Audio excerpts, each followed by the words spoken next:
اے پیغمبر، تم دیکھو گے کہ مومنوں کے ساتھ سب سے زیادہ دشمنی کرنے والے یہودی اور مشرک ہیں۔ اے ایمان والو، یہود اور نصارہ کو دوست نہ بناؤ، یہ ایک دوسرے کے دوست ہیں، اور جو شخص تم میں سے ان کو دوست بنائے گا وہ بھی انہی میں شمار ہوگا۔ بے شک اللہ ظالم لوگوں کو ہدایت نہیں دیتا۔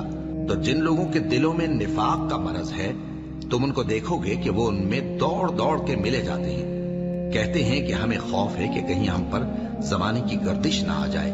سو قریب ہے کہ اللہ فتح بھیجے یا اپنے ہاں سے کوئی اور امر نازل فرمائے، پھر یہ اپنے دل کی باتوں پر جو چھپایا کرتے تھے پشیمان ہو کر رہ جائیں گے۔